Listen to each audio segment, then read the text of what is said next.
บรรยากาศเนี่ยภาพมึงควายคู่นี่นะครับให้53,000สูง12026 27ประมาณนี้นะครับ125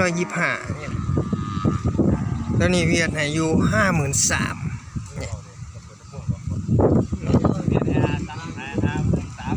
อยากได้54,000ก็ขาดกันอยู่พักหนึ่งนะครับนะนี่ผมตีลูกนี่ผมตี23,000สั่นๆได้พี่น้องลูกนี่เป็นตี23ลูกนี่สั่นๆเพื่อนแม่ผมตี30,000กันแล้วกันเนี่ยแท้เบิ่งแม่ข้อมันจะจอยอย่างนี้ข้อมันบ่ได้ตันเลยผมตี30,000แม่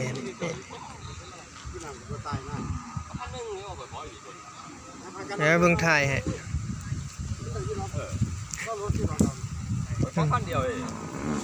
ตัวเมียทั้งคู่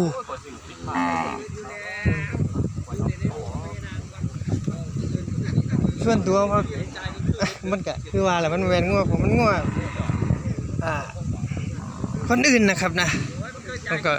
เว้าบ่ได้นะครับนะเด็กก็อยู่ในใจบอกแค่ว่าราคาดีแล้วนะครับดีแล้วนี่นะดีมากแล้วดีแห้งแล้วนะผมถ่ายเก็บไว้นะครับตัวนี้นะครับเต็มที่นะครับ2 เดือนที่แล้วบ่เกิน2 หาแล้วแม่มันนี่24,000นี่เขาซื้อวังอาทิตย์วัง2-3 อาทิตย์ที่แล้วประมาณสูงกว่านี้ใหญ่กว่านี้นะครับได้24,000นี่นะประมาณนี้พี่น้องตัวนี้ก่อน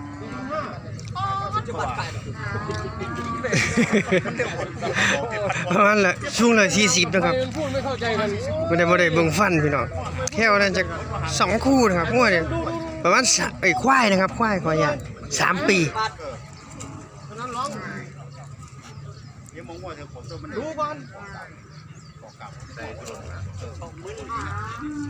โอ้ยเวียดให้20,000ตัวเบิ่งควายผูตัวนี้ก่อนพี่น้องโอ้ยเขาบอก34,000นะครับตอนนี้อยู่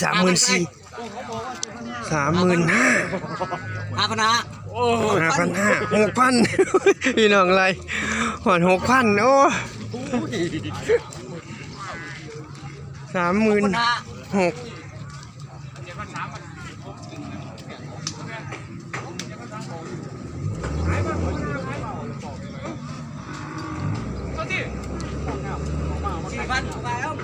ย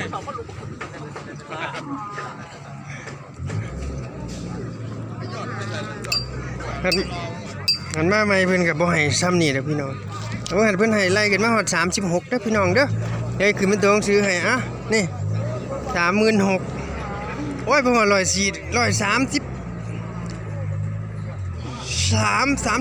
35นะครับนี่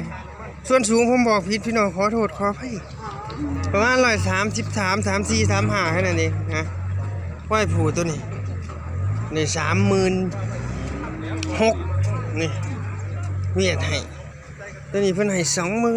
20,000อยากได้3ตัวนี้140อยู่นะครับอ่อนๆประมาณ138ยาวอยู่เด้นี่ยาวอยู่ได้20,000แต่เพิ่นก็มันได้หลายกว่านั้นอยู่ดอกพี่น้องควายตัวนี้นะครับได้หลายกว่านั้นอยู่20,000เพราะว่าผมทายผมทายตัว17,500มันจะจอยนิดหน่อยก็สิได้21,000 22,000อยู่นะสำหรับควายตัวนี่ตัวนี้ที่36สูง135มึงข้อก็บ่ตันปานใดนะโอ้จืดนะครับบ่ได้เอาเกิดบูดมานี่ความยาวเดี๋ยวจะให้เบิ่งข้อนี่ก็บ่ตันปานใด36,000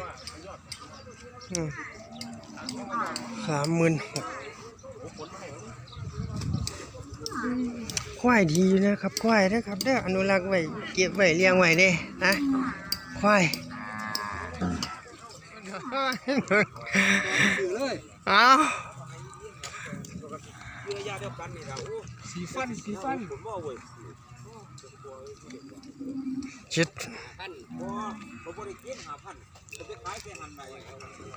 โอ้หมื่นนะครับนี่โอ้ย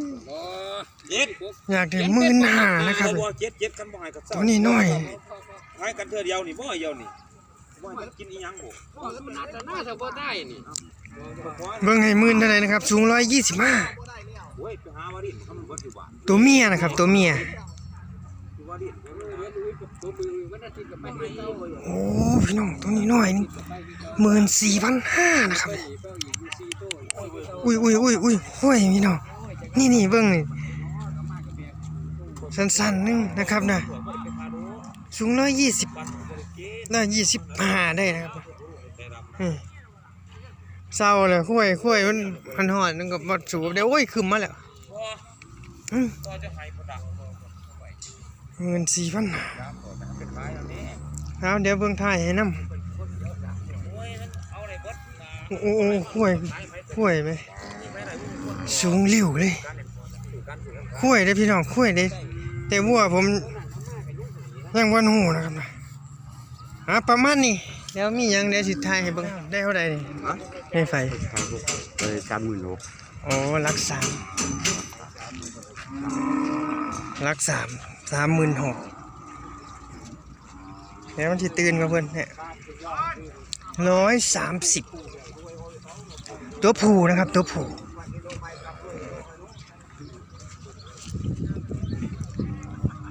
ยคุ้ยแลนคุ้ยราคาดีพี่น้องนะแต่แลนก็คุ้ยก็เป็นชาลูเล่ตัวเมียอ้วน30,000แต่ตัวนี้มันยาวกว่าไหน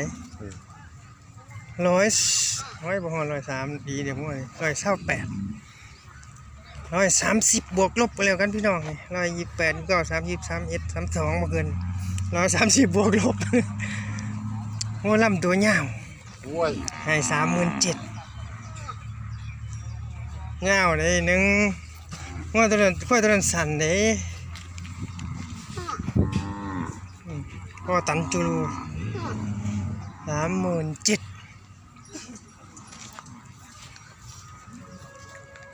เบิ่งคัก37,000